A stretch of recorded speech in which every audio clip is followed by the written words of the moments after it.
Bonjour et bienvenue à l'émission Les mots à la bouche. Vous savez, on aime vous faire découvrir des auteurs de différents domaines et c'est pourquoi aujourd'hui, nous avons eu envie de vous présenter M. Réal Houde.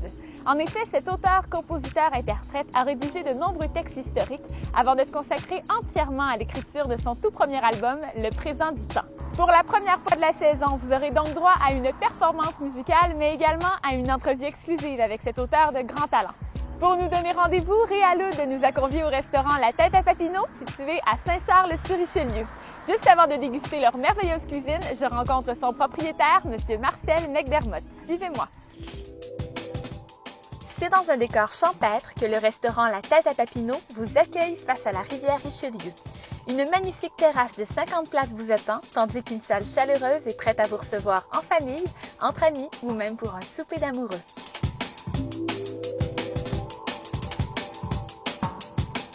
De quoi passer du bon temps, venez partager un repas dans une ambiance simple et décontractée qui conviendra à tous ceux qui ont envie de prendre un moment de répit pour s'enivrer de saveurs italiennes.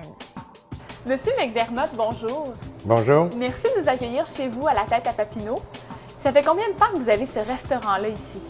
Bientôt 5 ans. Bientôt 5 ans. Et pourquoi d'avoir décidé de vous établir ici, sur le bord de la rivière Richelieu, à Saint-Charles? Question de circonstance, parce que j'ai toujours eu des restaurants toute ma vie, puis la place se prête presque exclusivement pour faire ça, des restaurants. Alors, quel menu est-ce que vous nous offrez ici au restaurant La Tête à Papineau?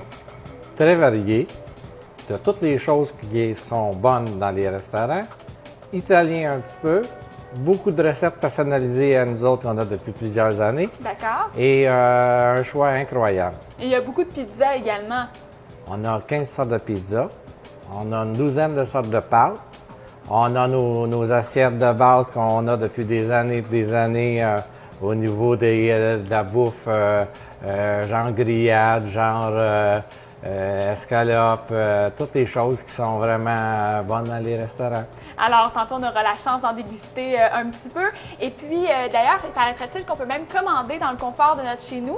Oui, on livre les pizzas, on livre les sauces, on livre toutes les choses qui sont dans notre menu régulier. Et quel est le plus beau commentaire que vous entendez de la part de votre clientèle? Un des commentaires qu'on entend souvent, en tout cas, c'est la variation qu'on a et une qualité de bouffe incroyable à cause de notre chef qu'on a depuis 4 ans ici qui fait du manger vraiment spécial. Oui, donc j'imagine aussi qu'il y a une certaine ambiance très chaleureuse parce qu'ici, dans le patelin, vous devez vous reconnaître aussi au fil du temps. Bien, notre ambiance est vraiment à caractère européen ici, notre type de disposition. La façon que les gens peuvent voir le Richelieu de l'intérieur, ça fait une place exceptionnelle. Et d'ailleurs, on le ressent bien déjà en entrant dans le restaurant ici. Bien gentil. Bien, ça nous fait plaisir. Puis merci à vous de nous recevoir. Et aujourd'hui, justement, nous, on va apprendre à découvrir votre cuisine. Et à première vue, c'est sûr que le nom du restaurant est très accrocheur. Pourquoi l'avoir nommé comme ça? Parce qu'on pense et on est pratiquement certain que Joseph Papineau est venu ici au tout début. Le restaurant, la bâtisse a été faite dans les années 1830 et la guerre avec les Patriotes a été en 1837. Et à ce moment-là, la plupart de toutes les maisons ont été brûlées et il a resté seulement que 7-8 bâtisses, dont ici qui était le magasin général du temps. Et les bateaux, dans ce moment-là, il n'y avait pas de route qui reliait les autres villages, fait que ça arrivait par bateau et les gens venaient chercher leur bouffe ici au magasin général. Fait qu'il y a tout près de 175 ans maintenant et on a tout rénové l'ensemble pour en faire ce qu'on est rendu actuellement. Alors, un lieu qui est d'un héritage, ma foi, assez incroyable. Alors, juste pour visiter l'endroit, ça vaut le détour. Ah, on est chanceux et on invite tout le monde à venir nous voir ici. Merci beaucoup de nous accueillir. Santé! Ça fait plaisir!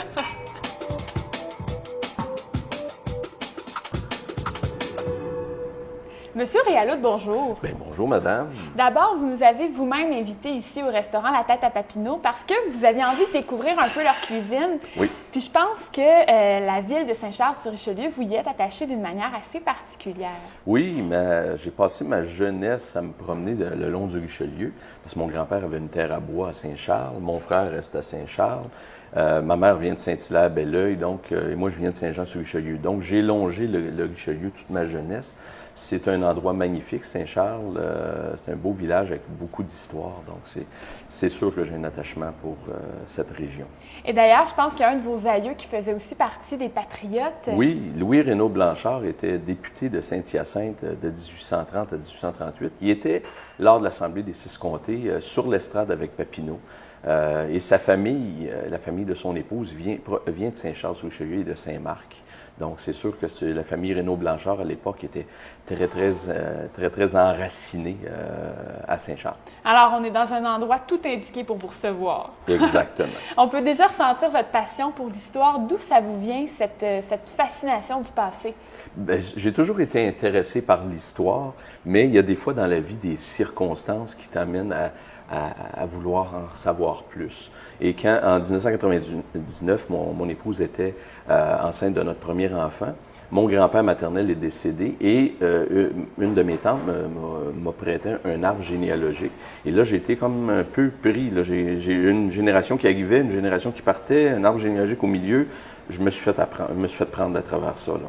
Et j'ai décidé de chercher un peu mes racines, comprendre un peu l'histoire du Québec, à partir vraiment des gens qui l'ont bâti, pas seulement juste les événements, mais les gens.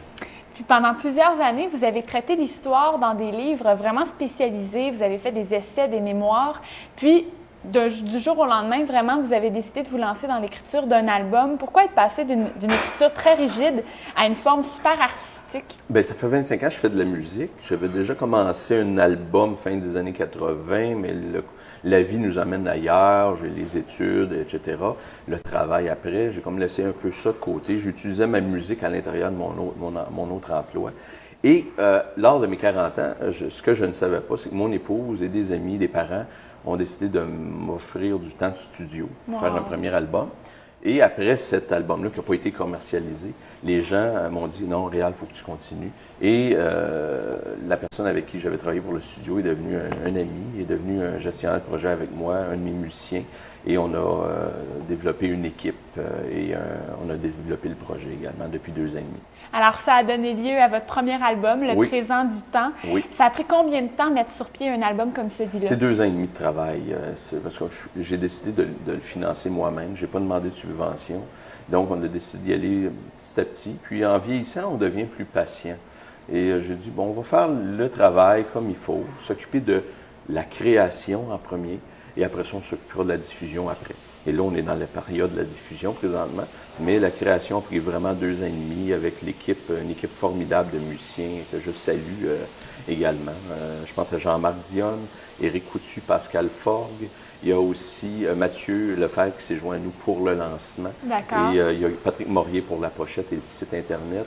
Il y a M. Robert Gosselin pour les photos. Donc, c'est une belle équipe. Une belle équipe qui vous a encouragé parce que j'imagine, comment vous trouvez ça de rentrer dans le milieu de la musique qui est très fermé au Québec? C'est sûr que c'est pas toujours facile. C'est sûr que c'est un milieu avec des groupes très précis. J'ai dit, je vais prendre mon temps. Puis on va voir où ça va nous mener. Ce qui est vraiment intéressant avec votre album, c'est que vous incorporez des notions d'histoire dans vos chansons. J'imagine que ça aussi, ça fait toute la différence. Bien, moi, c'est une passion. L'histoire, c'est fascinant, l'histoire du Québec. On a toujours appris les mêmes événements. Mais là, il y a des nouveaux auteurs qui nous apportent d'autres éléments. Puis moi, c'est un peu dans cette mouvance-là que je me situe.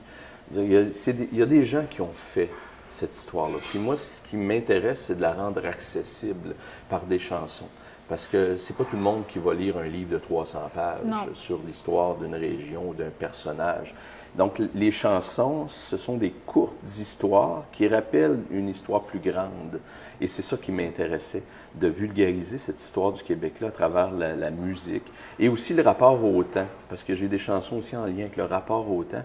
Puis, on est à une époque où ça va très vite. Oui. Et ça aussi, ça me questionne. Donc, je trouvais que l'histoire, la connaître, nous permet de voir le passé, l'influence que ça a eu sur le présent, puis qu'est-ce qu'on en fait maintenant après ça pour l'avenir. C'est un peu cette question-là que je pose par cet album-là. Et d'ailleurs, ce qui illustre bien ce que vous venez de nous expliquer, c'est la chanson Le Richelieu, qui rend hommage à cette rivière-là. Vous l'avez écrite il y a quelque temps, puis du jour au lendemain, il y a des inondations dans cette rivière-là. C'est fascinant, hein? Cette rivière, elle bouge, elle vit. Moi, toute ma jeunesse, c'est une rivière que j'ai adoré regarder. Chaque petite région, c'est un paysage nouveau.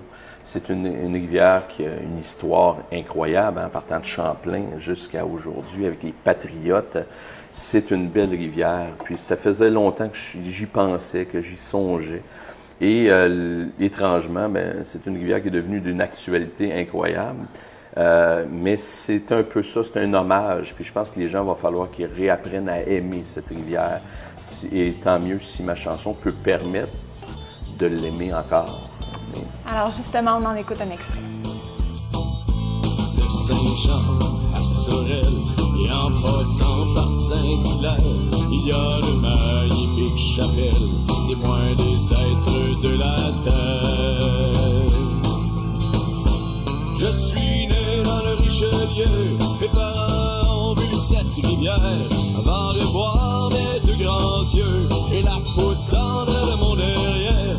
Je suis né dans le Richelieu, mes parents ont bu cette rivière avant de boire mes deux grands yeux et la peau tendre de mon derrière.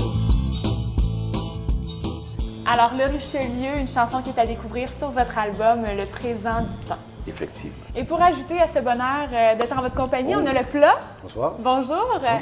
Alors, Patrick, vous êtes chef ici à la Tête à Papineau. Oui, certainement. Ça fait 4 ans presque, là, présentement.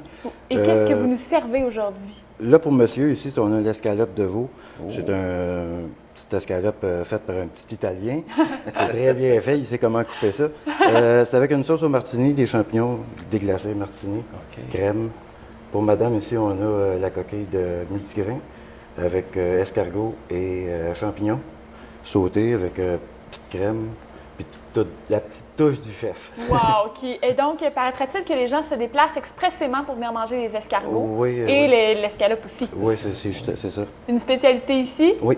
Bien, merci beaucoup. On va déguster ça avec grand bonheur. Avec Merci, plaisir. bon appétit. Alors, je vous laisse déguster en oui, premier. ben oui. Monsieur Aude, et moi, je vais y aller aussi de ce pas. J'ai... c'est comme sur un canapé, mais votre verdict, C'est excellent. vous y reviendrez? Assurément. C'est certain. Très bon. Même chose pour les escargots. Oh, Sublime. oui, oui. Alors, on y revient assurément à la Tête à Papineau. C'est très, très bon. Alors, monsieur Eudes, on vous a préparé un petit quiz, des questions en rafale comme ça, OK. pour apprendre à mieux vous connaître, bien entendu. Alors, vous aimez beaucoup écrire, vous adorez l'histoire, vous êtes également un chanteur. Si vous aviez à choisir entre le métier de chercheur, parolier et auteur historique, vers quoi vous tourneriez-vous en premier? C'est les trois en même temps, parce que un alimente l'autre. La recherche que je fais avec la généalogie m'amène à découvrir des personnages, et ces personnages-là m'inspirent des textes. Donc, pour moi, ça va ensemble. C'est un tout. Oui, c'est un tout. Et quand vous avez un projet à présenter, qui est votre premier public? Bien, c'est sûr que mes enfants et mon épouse sont les premiers à entendre les chansons. Forcément. Oui, c'est vous qui faites de la musique dans la maison. C'est ça, dans la maison. Et à ce moment-là, bien, les enfants me donnent leurs commentaires. Puis chaque enfant a sa préférence. Et vous en avez combien d'enfants? 3 enfants. Qui vous supportent au quotidien dans cette belle aventure? Ah, c'est extraordinaire. Ils ont chacun leurs préférences et c'est intéressant parce que ça m'amène à avoir des points de vue différents. Mon épouse qui est là derrière moi depuis des années, qu'elle m'avait offert le cadeau, j'avais dit, on ouvre une porte, est-ce que tu es prête à ce que j'y entre? Et elle m'a dit, oui, Réal, vas-y. Wow.